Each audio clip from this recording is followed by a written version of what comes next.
ప్రపంచంలో జపాన్ ఎదుగుదల, పతనం ఈ అంశం మీదన మళ్ళీ ఎదుగుదల అన్నటువంటి దాని మీద అమర్నాథ్ వాసిరెడ్డి గారికి సంబంధించిన ఒక కథనం చూద్దాం.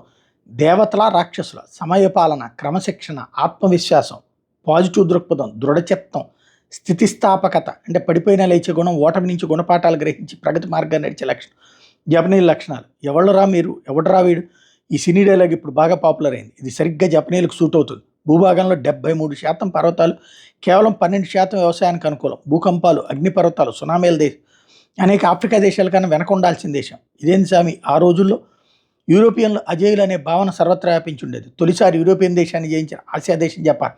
రెండో ప్రపంచ యుద్ధం నాటికి ఒక సూపర్ పవర్. అణుబాంబులు దాడితో సర్వనాశనం అయిపోయిన, నేలకు కొట్టిన బంతిలో ఉవ్వెత్తున ఎగసి బుల్లెట్ ట్రైన్లు, కార్లు, ఇంకా అనేక అధునాతన పరిజ్ఞానంతో అమెరికాతో పోటీ పడుతున్న ఆసియా సూపర్ స్టార్ జపాన్.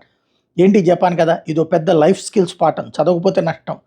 ప్రతి విద్యార్థి చేత చదివించాలి. జీవితంలో ఏం చేయకూడదో, ఏం చేయాలో తెలుసుకునేలా చేయాలి. Samurai, sumo, feudalism, Jomon, Yayoi, Kofun, Asuka, Nara, Heian, Kamakura, Muromachi, Sengoku, Tokugawa, ఈ 13 పదాల్లో జపాన్ చరిత్ర. ఒక్క ముక్కలో చెప్పాలంటే ఏ దేశ చరిత్ర చూసినా ఏమున్నది గర్వకారణం. జస్ట్ ఆర్డినరీ చరిత్ర, చెప్పుకోవడానికి పెద్దగా ఏం లేదు.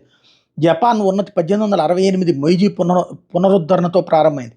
కసితో ఒక పద్ధతిగా తమ దేశాన్ని ఆధునీకరించుకున్నారు. ఫ్యూడల్ వ్యవస్థ రద్దు, భూ సంస్కరణలు, అధిక పరిశ్రమల స్థాపన, మౌలిక సదుపాయాల కల్పన, ఆధునిక విద్య. అబ్బో ఒకటా రెండా. పాశ్చాత్య దేశాలకు ఏమీ తీసిపోకూడదనే కసితో కొత్త ప్రభుత్వం వ్యవహరించింది. యూరోపియన్ రక్తంలో ఏదో మహిమ ఉందని చాలామంది ఆ రక్తాన్ని ఎక్కించుకున్నారు. ప్రభుత్వం తన ఖర్చుతో చాలామంది విద్యార్థులు జర్మనీ లాంటి దేశాలకు పంపి చదివించింది. ఫలితం 1905 నాటికే బస్తీమే సవాలంటూ జపాన్ రష్యాను ఓడించి ఔరా అనిపించింది. అతి సర్వత్ర వర్జేయత్. ఏదైనా అతి అయితే అనర్థమే. జపనీయులు కొంప ముంచింది. పశ్చిమ బెంగాల్ లెఫ్ట్ ఫ్రంట్ను ముంచింది.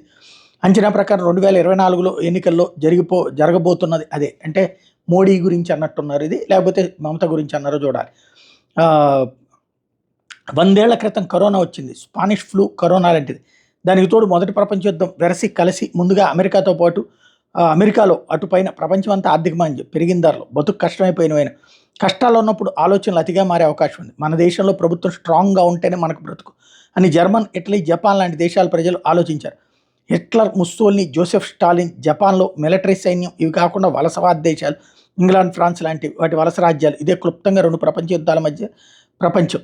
నరరూప రాక్షసులు చెబితే ఎవరు నమ్మరు. అయ్యో ఎప్పుడు చిరునవ్వుతో తమ పని తాము చేసుకుని బతికే జపనీలా ఈ పని చేసింది అనుకుంటారు. ఒకటా రెండా, దారుణాతి దారుణాలు. చరిత్ర దాచేసిన సత్యం. 1937లో జపాన్ చైనాకు చెందిన నాన్కింగ్ భూభాగాన్ని ఆక్రమించింది.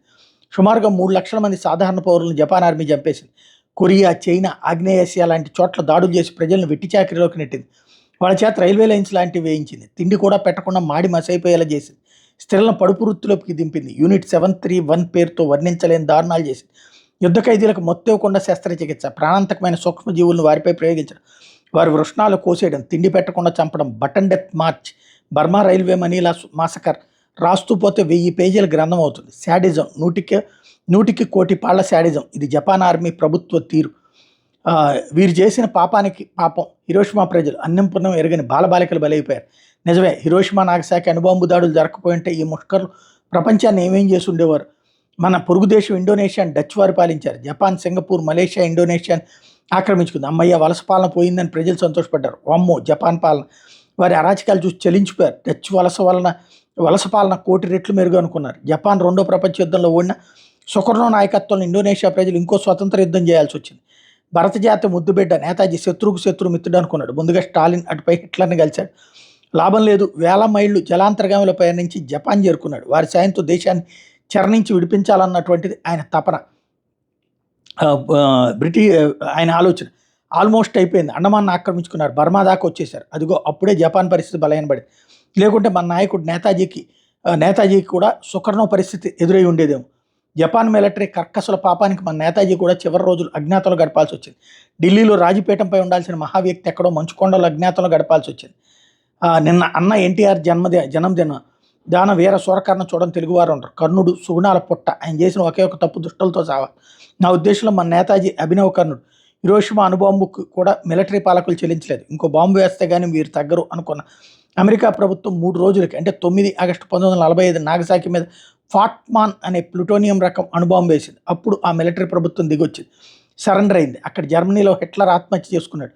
నియంతృత్వ ప్రభుత్వాలు అంతమయ్యాయి. జపాన్ ప్రభుత్వం తిరిగి అభివృద్ధిపై దృష్టి సారించింది.